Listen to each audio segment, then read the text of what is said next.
Next step number 3, find aggregate quality control test for HMA by Marshall method. This sample is also collected from stockpile / cold bins. And we have to check the quality of this class of aggregate. And how can we check the quality? By performing test as per specification.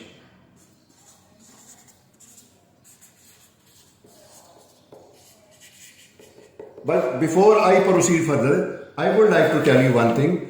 All these fine aggregate are taken from crushing the stone.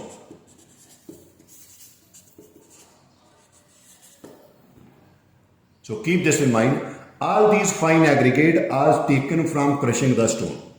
So when it is being crushed, and normally when we are dealing with the stockpiles or with dealing with the cool bin, it is taken from 5 to 0 limit. So this class of the sample is taken, and from this sample we are going to perform the quality control test. And first test which we are going to perform is the sand equivalent. And second, we want to see that these particles are free from organic matter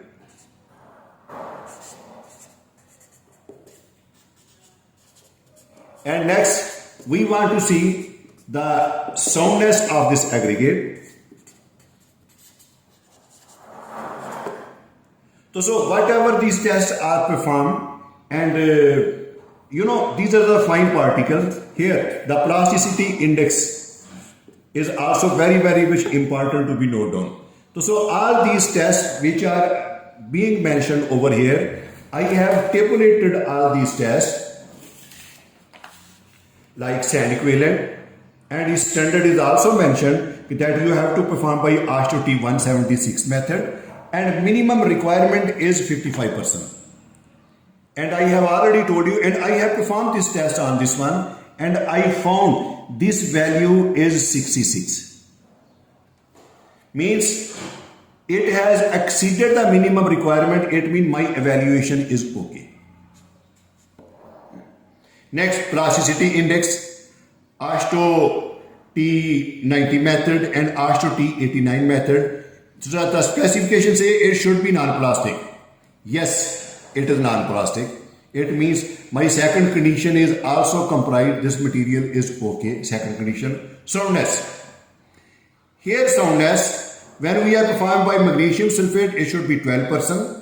When by sodium sulfate, it should be 10%. Here I found out that when the test is conducted, here I found its value is 3 and here its value is 2.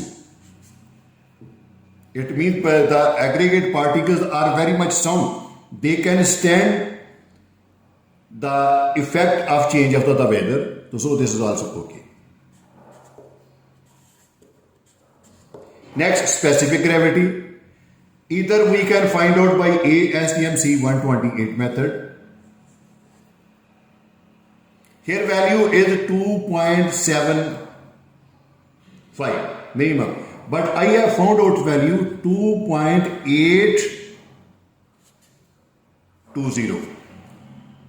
Mean that my this condition is also satisfied. Next, water absorption. Either we can find out by ASTM C128.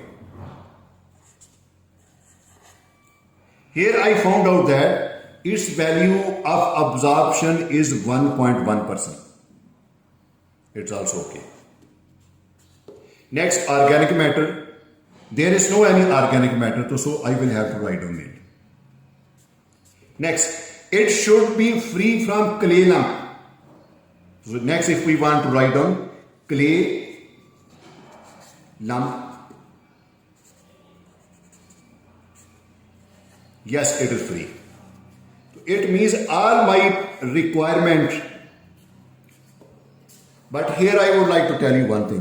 Whatever, and this is the design developed by my, as I have already told you, whatever the values are given by specification, these are satisfied.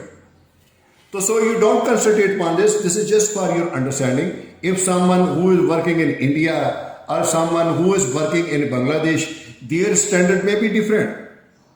But you have to see whatever the value is given over there.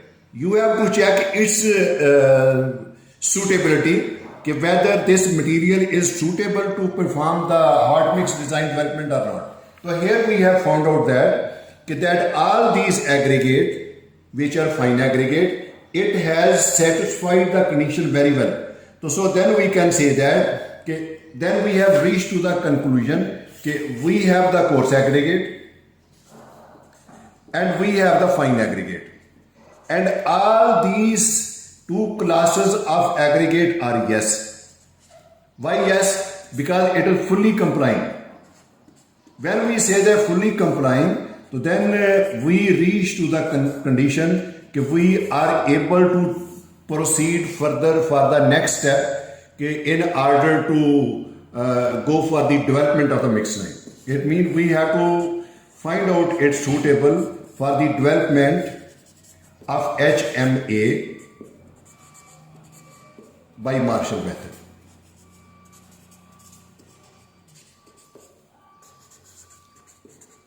Up to now, my aggregate are okay. And next, I have to study the suitability of my bitumen content. So this I will explain you in my next video.